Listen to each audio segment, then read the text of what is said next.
go ahead and see if it's pretty muddy out here. I'm gonna just come in. I'm still about the 10-yard range, see if I can't get this action to swing up better.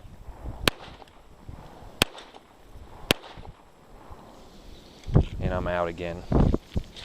But that is how this target works. I like it. I'll go up here real quick and show you what my 2 long rifle hits look like. I did show you how the 9mm, I left a little divot, very small. The 22 long rifle isn't going to be doing anything of the sort. That one there was that 9mm hit. There's a 9mm hit. There's a 9mm hit here. I mean, it's pretty easy to see the 9mm hits. The paint splash is much larger than a 22, and there is just a slight divot in the metal. Nothing extreme. So, it's Mustang Stampede. You may be able to see the little hostage man I set out there. He's in between these 2 trees. I've already done a review, but as you can see, the sun's finally out for the last couple of days and it's kind of melted to snow. You can still see some snow back in my wood line there. But I thought I'd go ahead and give this hostage target made of A36 steel a run with some 9mm. I bought it, was told that it will be able to take 9mm hits all summer long, so I'm going to be shooting a piece today with 9mm in it, and I'm going to see how it holds up, and I guess I'll be bringing you guys along. That way you can see the damage on the target. So I'll go ahead and chamber around here, and I'll start shooting it.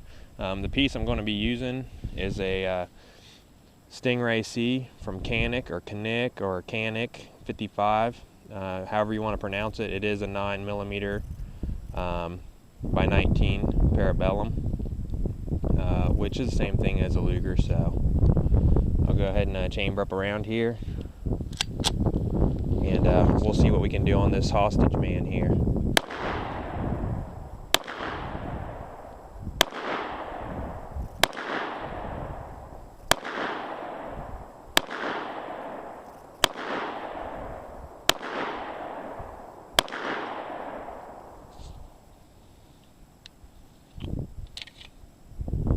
Well, I'm pretty far away.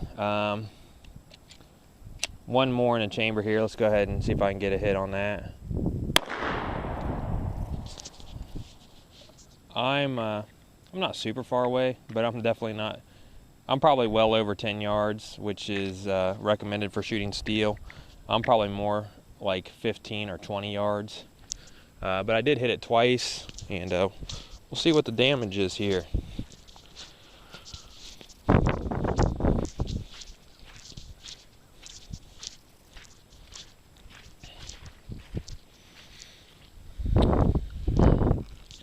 So right there is one hit of the 9mm. There's another hit of the 9mm. If I look at this flapper, I don't know if I hit it at all. It may have just flapped open. Well, I hit it with something enough to make it flap open. Caught it on the edge here. Possibly not a dead-on hit, so slide that back in.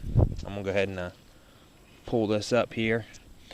Now, these were, I don't know that they're necessarily, they're just a target load, American Eagle. There's a little bit of an indentation there, but it's not extreme. I don't even know that, well, maybe water would set in there. You can barely see it in the sunlight on the back side. I mean, it's so minute. But using 9mm, this would probably go all summer for sure. You could always flip it over. Well, maybe not this one. This one actually can't be flipped over, but these hits aren't extremely hard hits. Let me move it into some new holes here, and I'll back in a little bit closer here, and go ahead and go about 10 yards or so. instead of shooting from 20 yards. I did give that guy a nice headshot though on the one. So,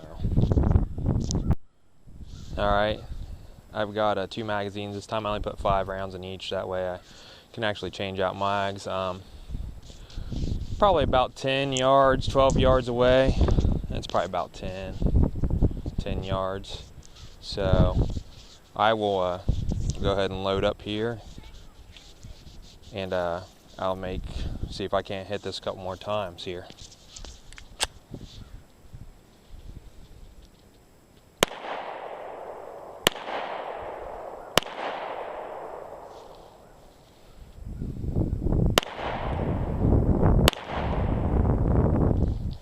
Well, there's a direct hit on that, and the ground is extremely soft, so that may have took some of the impact out of that hit.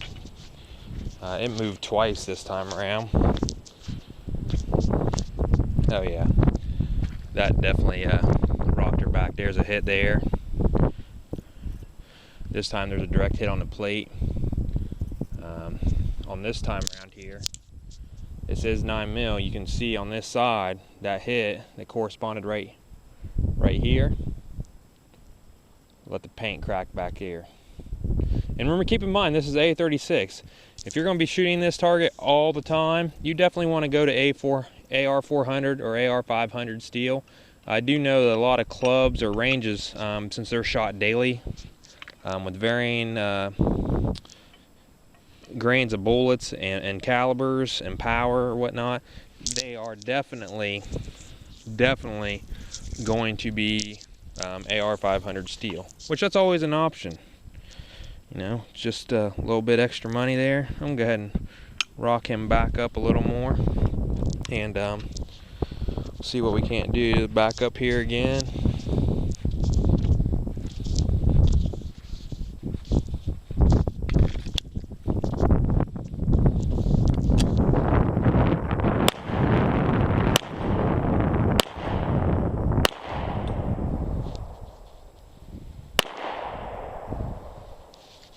There's another solid hit.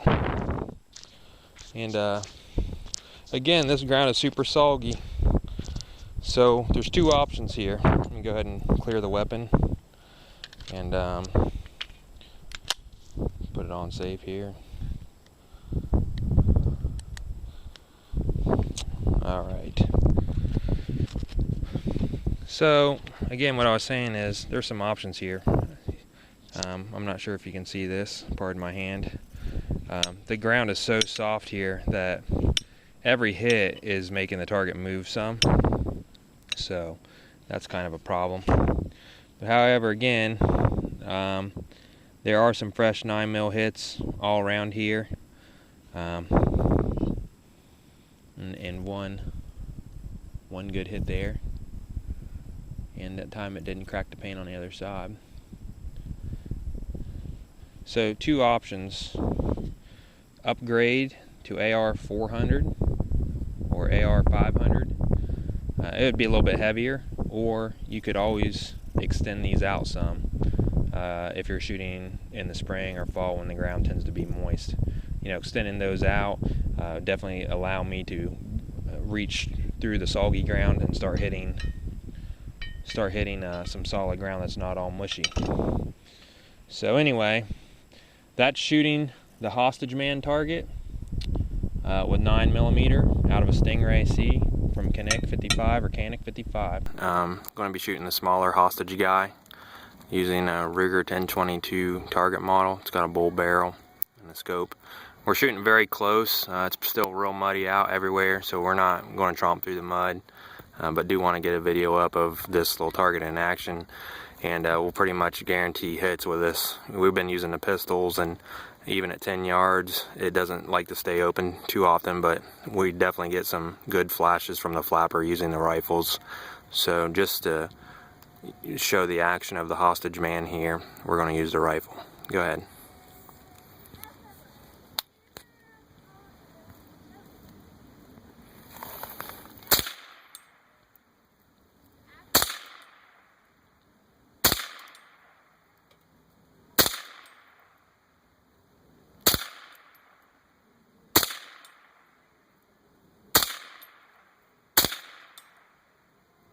It almost stayed up that time. We need to figure out exactly what kind of angle that needs to be on in order for it to stay open. Yep, we're still trying to figure that out. It definitely needs a certain angle. It likes to flap open pretty quick and slam right back down. Just like when I was shooting it with 9mm, I still think that the ground's just a little too soft, so it allows a little bit too much play inside the target. So let's see if we can't figure something out, and we'll try something else. Thanks for watching.